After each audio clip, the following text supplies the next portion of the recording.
ನಮಸ್ತೆ ಗೆಳೆಯರಿ, ವಧುವರರ ವೇದಿಕೆಗೆ ನಿಮ್ಮೆಲ್ಲರೂ ಕೂಡ ಸ್ವಾಗತ ಸುಸ್ವಾಗತ. ಈಕೆ ಹೆಸರು ಇನಾಯಾ ಪಿ ಅಂತ. ಸೊ ಮುಸ್ಲಿಂ ಮನೆತನದಿಂದ ಬಂದಿರತಕ್ಕಂಥ ಈಕೆಗೆ ಒಬ್ಬ ಒಳ್ಳೆಯ ಹಿಂದೂ ಧರ್ಮದ ಹುಡುಗ ಬೇಕಾಗಿದ್ದಾರೆ ಸ್ನೇಹಿತರೆ. ಅಂದರೆ ಯಾಕೆ ಈ ಒಂದು ವಿಚಾರ ಹೇಳ್ತಿದ್ದೀನಿ ಅಂತಂದರೆ, ಪ್ರಸ್ತುತ ಜಾತಿ ಭೇದ ಬರೆತು ಬಂದಿರತಕ್ಕಂಥ ಈ ಒಂದು ಇನಾಯಾ ಪಿ ಅವರಿಗೆ ಒಬ್ಬ ಒಳ್ಳೆಯ ಹಿಂದೂ ಹುಡುಗನ ಜೊತೆ ಸಂಬಂಧ ಬೆಳೆಸುವ ಒಂದು ಬಯಕೆ ಆಗಿರುತ್ತೆ. ಬಿಕಾಸ್ ಇವರ ತಂದೆಯವರು ಹೆಚ್ಚಿಗೆ ಇವರ ಒಂದು ಪ್ರಸ್ತುತ ಅಂದರೆ ಹಿಂದೂಗಳ ಜೊತೆಗೆ ಹೆಚ್ಚಿನ ಸಂಬಂಧ ಬೆಳೆಸಿದ್ರು. ಇವರ ಜನನೇ ಇವ್ರ ಜೊತೆಗೆ ಒಂದು ಹೊಂದಾಣಿಕೆಯಿಂದ ಇರೋಕ್ಕಾಗಲಿಲ್ಲ. ಅದಕ್ಕೋಸ್ಕರನೇ ಇವಾಗ ಇವರು ಪ್ರಸ್ತುತ ಹಿಂದೂ ಧರ್ಮದ ಜೊತೆಗೆ ಒಂದು ಮತಾಂತರ ಅಂತ ಕರಿತೀವಲ್ಲ, ಆ ರೀತಿಯ ಮಾಡೋ ಚಾನ್ಸಸ್ ಜಾಸ್ತಿ ಇದೆ ಅಂತ ಹೇಳಿದ್ದಾರೆ. ವಯಸ್ಸು ಬಂದು 27 ವರ್ಷ. ಊರು ಬಂದ್ಬಿಟ್ಟು ಗುಳೇಗದ್ದೆ, ಕುಮಟಾ, ಉತ್ತರ ಕನ್ನಡ ಜಿಲ್ಲೆಯಲ್ಲಿ ಬರುತ್ತೆ.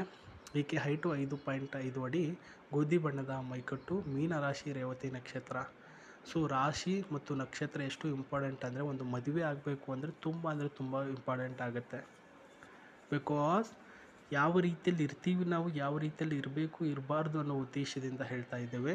ಉದ್ಯೋಗ ಬಂದ್ಬಿಟ್ಟು ಮೀನು ಒಣಗಿಸುವಂತಹ ಒಂದು ಕೆಲಸ ಮಾಡ್ತಾರೆ. ಅಂದರೆ ಇವರ ತಂದೆಯವರು ಒಬ್ಬ ಮೀನುಗಾರಿಕೆ. ಯಾಕಂದರೆ ಉತ್ತರ ಕನ್ನಡ ಜಿಲ್ಲೆಯಲ್ಲಿ ಸಮುದ್ರ ಇದೆ ಸ್ನೇಹಿತರೆ. ಅಲ್ಲಿ ಸಿಗ್ತಕ್ಕಂಥ ಮೀನುಗಳಲ್ಲಿ ಮಗಳನ್ನೇ ಕರ್ಕೊಂಡು ಪ್ರಸ್ತುತ ಅದರಲ್ಲಿ ಕೆಲಸ ಮಾಡ್ತಾಯಿದ್ದಾರೆ. ಯಾಕಂದರೆ ಬಿಸ್ನೆಸ್ ಮೈಂಡ್ ಸೆಟ್ ರೀ. ಇನ್ನೊಬ್ಬರಿಗೆ ದುಡ್ಡ್ಯಾಕೆ ಕೊಡಬೇಕು? ನಮ್ಮ ಒಂದು ದುಡಿಮೆಯಿಂದ ಇನ್ನೊಬ್ಬರಿಗೆ ಲಾಭ ಮಾಡೋದಾಗಿದ್ದರೆ ಅದು ಬಿಸ್ನೆಸ್ಸೇ ಅಲ್ಲ. ನಾವೇ ಸ್ವತಃ ದುಡಿದು ನಮಗೆ ಲಾಭ ತೆಗೆದುಕೊಳ್ತೇವಲ್ಲ, ಅದು ಬಿಸ್ನೆಸ್ಸು. ತಾಯಿಯವರು ಇಲ್ಲ ಮತ್ತು ಅಣ್ಣನವರು ಬೋಟಿನ ಒಂದು ಕೆಲಸ ಮಾಡ್ತಾರೆ. ಕರಾವಳಿ ಪ್ರದೇಶದಲ್ಲಿ ವಾಸವಾಗಿರ್ತಕ್ಕಂಥ ಕುಟುಂಬಕ್ಕೆ ಒಬ್ಬ ಒಳ್ಳೆಯ ಖಡಕ್ಕಾಗಿರ್ತಕ್ಕಂಥ ಹುಡುಗ ಬೇಕಾಗಿದ್ದಾರೆ. ತುಂಬ ಮುಗ್ಧ ಹುಡುಗಿ ಈಕೆ. ಯಾರಾದರೂ ಏನಾದರೂ ಅಂದರೆ ಕುಳಿತುಕೊಂಡು ಅಳ್ತಾರೆ, ಆ ರೀತಿ ಕ್ಯಾರೆಕ್ಟರ್ ಇರ್ತಕ್ಕಂಥ ಹುಡುಗಿ. ಆ್ಯಂಡ್ ಹುಡುಗಿಯ ಸ್ವಭಾವ ಮತ್ತು ಜೀವನ ಶೈಲಿ ನೋಡೋದಾದರೆ ತುಂಬ ಒಳ್ಳೆಯದಿದೆ. ಅಡುಗೆ ಕೆಲಸ ಎಲ್ಲ ಮಾಡ್ತಾರೆ, ನೋಡೋದಕ್ಕೆ ಚೆಂದವಾಗಿದ್ದಾರೆ, ಕುಂಕುಮ ಹಚ್ಕೊಂಡಿದ್ದಾರೆ ಆ್ಯಂಡ್ ನೈಟಿಯಲ್ಲಿ ಜಾಸ್ತಿ ಮನೇಲಿರ್ತಾರೆ. ಇವಾಗ ಈಕೆಗೆ ಬೇಕಾಗಿರ್ತಕ್ಕಂಥ ಹುಡುಗ ನಂಬರ್ 1 ಪ್ರಾಕ್ಟಿಕಲಿ ಲೈಫ್ನ ಎಂಜಾಯ್ ಮಾಡುವಂಥ ಒಬ್ಬ ಹುಡುಗ. ಲೈಫ್ನಲ್ಲಿ ಏನೂ ಇಲ್ಲ, ನಾನು ಇವಾಗ ಹೆಂಗಿದ್ದೀನೋ ಹಾಗೆ ಇರ್ತೀನಿ ಅನ್ನೋ ಚಾನ್ಸಸ್ ಇಲ್ಲ. ನಾಳೆ ನನಗೆ ಆಕ್ಸಿಡೆಂಟ್ ಆಗ್ಬೋದು, ಇವತ್ತು ನನಗೆ ಗೊಟ್ಟಕ್ಕೆ ಅನ್ಬೋದು, ಅದು ಮ್ಯಾಟ್ರ್ ಆಗುತ್ತೆ. ಸೊ ಆ ರೀತಿಯ ಒಬ್ಬ ಹುಡುಗ ನನಗೆ ಬೇಕಾಗಿರೋದು ಅಂತ ಹೇಳಿರೋದು. ಬ್ಯಾಡ್ ಹ್ಯಾಬಿಟ್ಸ್ಗಳನ್ನು ಕಂಟ್ರೋಲ್ ಮಾಡುವಂತಹ ಕೆಪಾಸಿಟಿ ಇರಬೇಕು. ಸೊ ಇದುವರೆಗೂ ನೀವೇನಾದರೂ ಬ್ಯಾಡ್ ಹ್ಯಾಬಿಟ್ಸ್ ಮಾಡ್ತಾಯಿದ್ರೆ ಇವಾಗ ಸದ್ಯಕ್ಕೆ ಬಿಡೋಕ್ಕಾಗಲಿಲ್ಲ ಅಂತಂದರೂ ಕೂಡ ಬಿಡೋದಕ್ಕೆ ಪ್ರಯತ್ನ ಮಾಡಬೇಕು ಅಂತ ಹೇಳಿದ್ದಾರೆ. ಅನ್ನೆಸೆಸರಿ ದುಡ್ಡುಗಳನ್ನು ಖರ್ಚು ಮಾಡುವಂಥ ಹುಡುಗ ಆಗಿರಬಾರ್ದು. ನಾನು ಮಾಂಸ ಪ್ರಿಯೆ ಆಗಿದ್ದೇನೆ ಅಂದರೆ ಇವಾಗ ಫಿಶ್ಶು ಅಂತ ಚಿಕನ್ ಅಂತ ತಿನ್ನುವಂಥ ಹುಡುಗಿ ಆಗಿರೋದು ಈಕೆ. ಅದಕ್ಕೋಸ್ಕರ ಇವ್ರನ್ನ ಮದುವೆ ಆಗುವಂಥ ಹುಡುಗ ಸಹ ಮಾಂಸ ಪ್ರಿಯೆ ಅಂದರೆ ನಾನ್ ವೆಜಿಟೇರಿಯನ್ ಆಗಿರಬೇಕು ಅಂತ ಹೇಳಿದ್ದಾರೆ ಸ್ನೇಹಿತರೆ. ಸೊ ವೆಜಿಟೇರಿಯನ್ ಕೂಡ ಆಗಿರಬಹುದು, ಬಟ್ ಜಾಸ್ತಿ ತಿನ್ನಲ್ಲ ಈಕೆ. ಅದಕ್ಕೋಸ್ಕರ ಹೇಳ್ತಾ ಇರೋದು. ಈಕೆ ಮಾಡ್ತಕ್ಕಂತಹ ಮೀನು ಒಣಗಿಸುವಂತಹ ಕೆಲಸ ಏನಿದೆ ಅದರಿಂದ ತಕ್ಕ ಮಟ್ಟಿಗೆ ಲಾಭ, ತಕ್ಕ ಮಟ್ಟಿಗೆ ದುಡ್ಡುಗಳನ್ನು ಸೇವ್ ಮಾಡಿಕೊಂಡು 5 ಲಕ್ಷ ರೂಪಾಯಿ ನನ್ನ ಅಕೌಂಟಿಗೆ ಇಟ್ಟುಕೊಂಡಿದ್ದೇನೆ. ಅದು ನನ್ನನ್ನು ಮದುವೆ ಆಗುವಂತಹ ಒಬ್ಬ ಹುಡುಗನಿಗೆ ಕೊಡ್ತೇನೆ. ಬಟ್ ಕಂಡೀಷನ್ ಇದೆ. ಕಂಡೀಷನ್ ಅಂದರೆ ಈಕೆ ಇಷ್ಟಪಡುವಂತಹ ಒಂದು ಕಾರನ್ನು ಆ ಒಂದು ದುಡ್ಡಿಂದ ಈಕೆಗೆ ಖರೀದಿಸಿ ಕೊಡಬೇಕು ನೀವೇ ಅಂತ ಹೇಳಿದ್ದಾರೆ. ಇವಾಗ ಮನೆಯಲ್ಲಿ ನಾನೇ ತೆಗೆದುಕೊಳ್ತೀನಿ ಅಂದರೆ ದುಡ್ಡು ಎಲ್ಲಿಂದ ಬಂತು ಅಂತ ಕೇಳ್ತಾರೆ. ಅದಕ್ಕೋಸ್ಕರ ನಾನು ದುಡ್ಡು ಕೊಡ್ತೀನಿ, ನೀವು ನನಗೆ ಕೊಡಿಸ್ಕೊಡಿ ಅಂತ ಹೇಳಿದ್ದಾರೆ. ಅದು ಹೆಂಗಿದೆ ಕಾರು ಅಂತ ಸೆಕೆಂಡ್ ಹೇಳ್ತೇನೆ. ಹುಡುಗನ ವರ್ತನೆ, ಹುಡುಗನ ಕ್ಯಾರೆಕ್ಟರ್ ಊರಿನಲ್ಲಿ ಯಾರಿಗಾದರೂ ಕೇಳಿದರೆ ಗೋಲ್ಡ್ 24/7 ಅಂತ ಹೇಳಬೇಕು ಹೊರತು ಜಗಳಗಂಟ ಹಾಗೆ ಸುಲಿಗೆಗೋರ ಅಂತ ಏನೂ ಮಾತಾಡಬಾರ್ದು ಅಂತ ಹೇಳಿದ್ದಾರೆ. ಎಕ್ಸ್ಟ್ರಾ ಜವಾಬ್ದಾರಿ ಅರಿತಿರಬೇಕು ಅಂತ ಹೇಳಿರೋದು.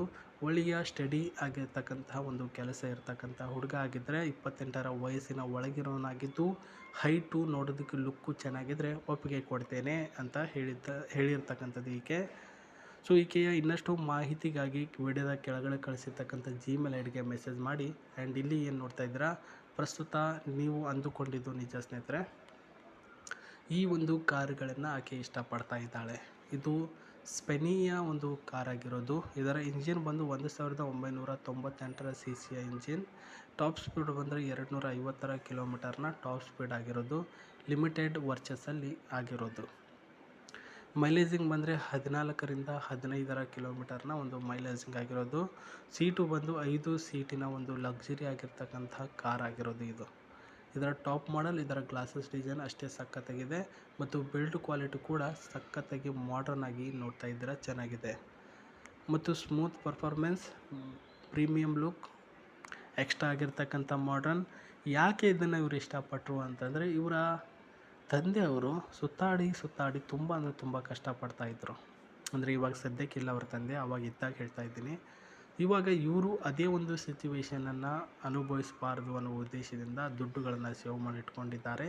ಅದಕ್ಕೋಸ್ಕರ ಲಿಮಿಟೆಡಲ್ಲಿ ಒಂದು ಒಳ್ಳೆಯ ಮೈಲೇಜಿಂಗು ಮತ್ತು ನೋಡೋದಕ್ಕೆ ಚೆನ್ನಾಗಿರ್ತಕ್ಕಂಥ ಗಾಡಿ ಹುಡುಕಾಟ ಮಾಡಬೇಕಲ್ವ, ಅದು ಇದು ಓಕೆ ಅಂತ ಹೇಳಿರೋದು.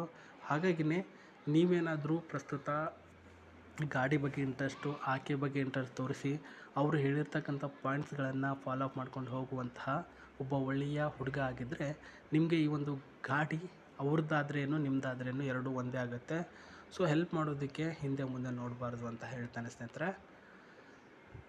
ಒಳಗಿನ ಒಂದು ಇಂಟೀರಿಯಲ್ಲ ಡಿಸೈನ್ ತೋರಿಸ್ತಾ ಇದ್ದೀನಿ. Comfortable seat with steering with ಇಲ್ಲಿ ಬರ್ತಾ ಇದೆ TVS ಸ್ಪೇಸು ಮತ್ತು ಬಿಲ್ಡ್ ಕ್ವಾಲಿಟಿ ಅಷ್ಟೇ ಚೆನ್ನಾಗಿದೆ ಅಂತ ಹೇಳಿದ್ದು. ಬಿಲ್ಡ್ ಅಂದರೆ ಸ್ಟ್ರಾಂಗ್ ಅಂತ ಅರ್ಥ.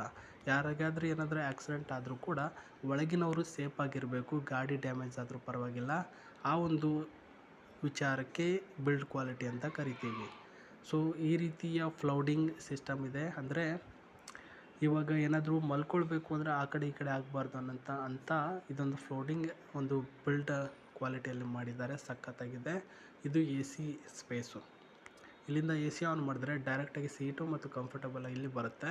ಮತ್ತು ಇಲ್ಲಿ ಏನು ನೋಡ್ತಿದೆ, ಇದೊಂದು TVಯ ಸ್ಪೇಸು ಈ ಕಡೆ ಆಗಿದ್ದು ಗೇರ್ ಸಿಸ್ಟಮ್ ಏರಿಯಾ ಕೂಡ ಅಷ್ಟೇ ಸಖತ್ತಾಗಿದೆ ಅಂತ ತಿಳಿಸಿಕೊಡುವಂತಾಗಿದೆ ಸ್ನೇಹಿತರೆ.